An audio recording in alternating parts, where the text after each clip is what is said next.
My name is Olivia Pitts and I'm a paintings conservator. I've recently worked on a painting in the Aigantighe collection titled The Mother by Thomas Kennington, who was a late 19th, early 20th century English painter.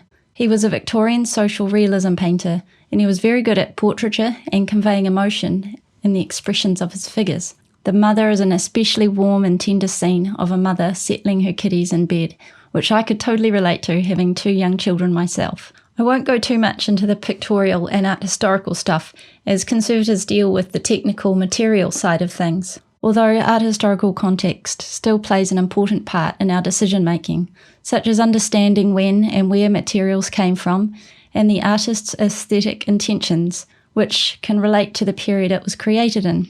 So an example of this could be looking at the labels and stamps on the reverse of the painting. On the back of this canvas, the colourman's stamp, that is the stamp of the supplier or seller of artist materials, reads L. Cornelissen and Son, 22 Great Queen Street, London. Now this painting was made in 1895, and if you look it up, this artist's shop still exists in London. I wonder what archives they have from 125 years ago, so this could be a very useful reference to draw more information about the artist's materials from. Before the treatment starts, I need to record the condition of the painting, basically to keep a track of changes to the artwork over time. The condition of this painting is pretty good for its age, so I spent most of my time cleaning and in-painting cracks. It did need a good clean, as all things do, particularly the back. I removed enough wheatgrass, small sticks and feathers from behind the stretcher bars to make a nice nest. This made me think a bit about the painting's life. At some point before coming into the Aigantighe collection, it may have been kept in a shed or somewhere rural, or possibly near the livestock feed on a boat out to New Zealand from England. Whatever the case, this debris caught behind the stretcher frame was making the painting edges appear lumpy, and these little deformations can lead to problems like cracking or loss in the paint, so need to be removed.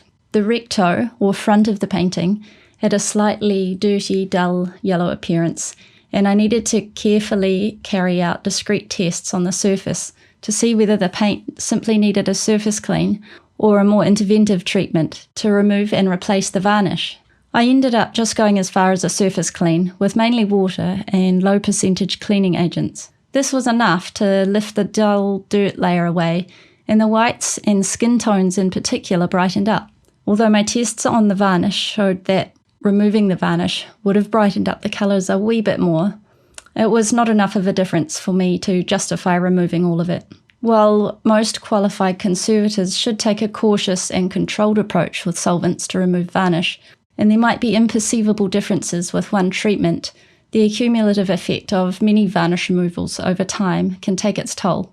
However, if a dirty varnish is impairing the viewing pleasure of the picture, then obviously it will be justifiable to replace the varnish. It also needs to be considered whether or not the varnish is the original, applied by the artist, and how the artist wanted the painting to look with their choice of varnish. The varnish layer on the Mother is still performing as it should, and the warm, mellow appearance works with the atmosphere in this scene. The painting also has large areas of cracking. However, these are mostly drying cracks and quite stable.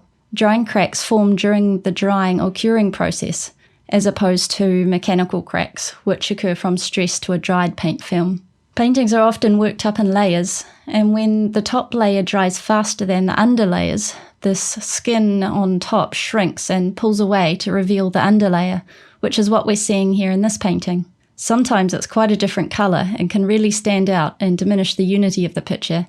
So a big part of my treatment was in painting along these cracks. I used a conservation-grade synthetic resin paint. This can be removed if need be with a solvent that won't remove the original varnish or paint. One of the guiding principles conservators follow is keeping reversibility in mind, making it possible for the painting to be returned to the state in which it was prior to the conservator's intervention.